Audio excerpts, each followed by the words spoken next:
क्योंकि मैंने हॉटस्पॉट भी लगा रखा है, तो जल्दी से मैं उससे कनेक्ट हो जाऊंगा। ओके, तो we are in the unit number 4 and today's topic is requirement elicitation process, जो कि यहां तक है। And it is very easy, let me tell you. इसमें हम करेंगे क्या कि रिक्वायरमेंट हम यूजर से कैसे इकट्ठा करेंगे। जो सॉफ्टवेयर आपने बनाना है उसके लिए आपको पता है, आपको बहुत सारे वहां पे डाटा इकट्ठा करना पड़ता है, रिक्वायरमेंट्स क्या है यूजर की, ठीक है। तो वो हम निकालेंगे कैसे, उसका एक प्रोसेस होता है, उसके 4 फेजेस होते हैं, उसके बारे में है ये बेसिकली। फेजेस नहीं कहूंगा, 4 एक्टिविटीज होती हैं रिक्वायरमेंट एलिसिटेशन प्रोसेस में, जिसको हम वन बाय वन कवर करेंगे। ठीक, तो रिक्वायरमेंट एलिसिटेशन प्रोसेस, इसमें हम क्या करेंगे, यूजर से आपने कैसे रिक्वायरमेंट इकट्ठा करके उसे फिल्टर करके SRS डॉक्यूमेंट बनाना है, उसके बारे ये बेसिकली एलिसिटेशन प्रोसेस होता है।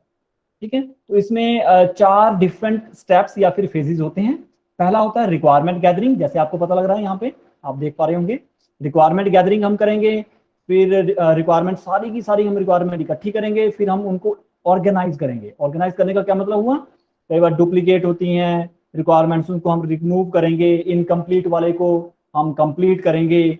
ठीक है, और कई बार क्या होता है, हमें नेगोशिएशन एंड डिस्कशन भी करनी होती है। कई बार क्या होता है कि डेवलपर कह रहा है कि नहीं ये फीचर तो होनी चाहिए, कस्टमर बोल रहा है नहीं मुझे ये फीचर नहीं चाहिए, या फिर इससे उल्टा कस्टमर बोल रहा है ये वाली फीचर तो बहुत जरूरी थी, आपने ये डालनी ही डालनी है, वेराज डेवलपर कह रहे हैं कि नहीं ये वाली फीचर तो डाली नहीं जा सकती। वो सारी जो नेगोशिएशन होगी, डिस्कशन होगी, वो यहाँ पे होगी।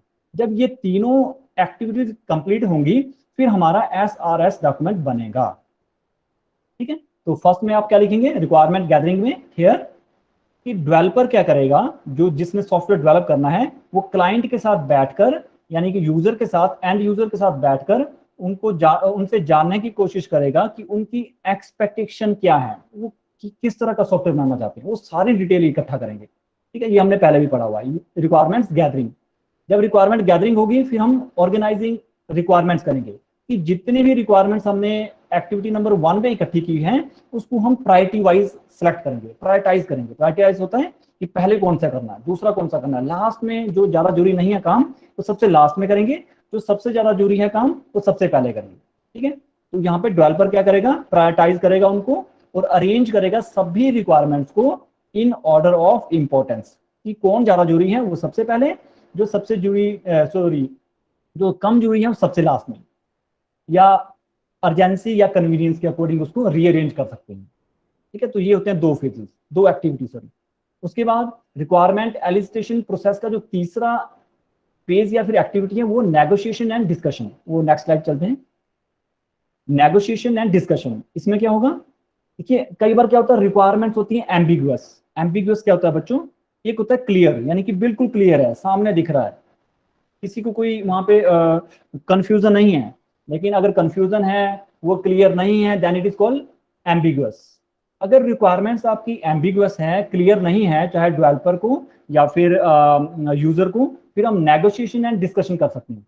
नेगोशिएशन क्या होता है, जैसे हम बाजार में जाते हैं ना, हमने कहा कि हाँ भाई कितने पैसे, उसने कहा ये 10 रुपये सॉरी 100 रुपये हुए, हम थोड़ा नेगोशिएट करते हैं, नहीं यार तू 98 ले ले, 90 ले ले, that is called negotiation, discussion.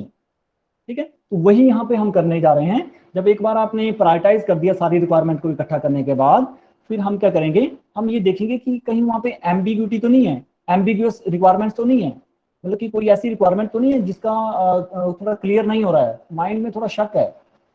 ठीक है, या फिर कोई कॉन्फ्लिक्ट तो नहीं है। कॉन्फ्लिक्ट जैसे यूजर कह रहा है कि ये वाली फीचर डालनी है, लेकिन डेवलपर बोल रहा है ये वाली फीचर इतने पैसे में नहीं डाली जा सकती भाई, समझ रहे हैं, कॉन्फ्लिक्ट हो रहे हैं, आपस में झगड़े हो रहे हैं in requirements of various stakeholder. Stakeholder क्या होते हैं, जिसने वो सॉफ्टवेयर यूज करना है, वो मान के चलिए आप। जैसे यूजर आपके पास आया, कस्टमर आया, उसने कहा इस तरह का मैंने ये लाइब्रेरी के लिए सॉफ्टवेयर बनाना है, ठीक है, तो वो यूजर क्या हुआ, उस सॉफ्टवेयर का स्टेक होल्डर।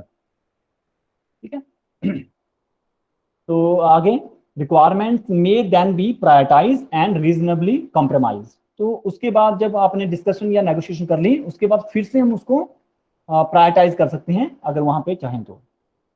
ठीक है, the requirements come from various stakeholder, ये हमें पता है।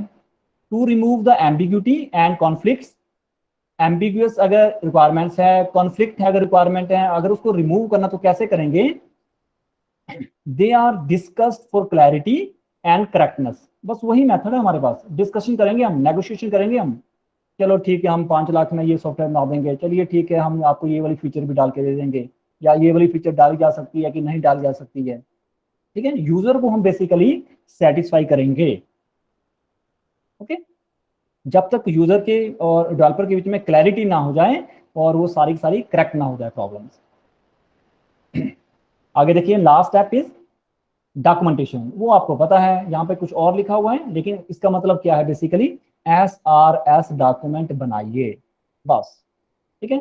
All formal and informal, functional and non functional requirements are documented and made available for the next phase processing. बस ये है आपका रिक्वायरमेंट एलिसिटेशन प्रोसेस, जो कि यहां तक है, ठीक है। नेक्स्ट टाइम हम करेंगे रिक्वायरमेंट एलिसिटेशन टेक्निक्स। वो कौन कौन सी टेक्निक है जिससे हम इन रिक्वायरमेंट्स को निकाल सकते हैं, इकट्ठा कर सकते हैं, ठीक है। तो वो हम नेक्स्ट टाइम करेंगे। तो लेट मी स्टॉप हियर।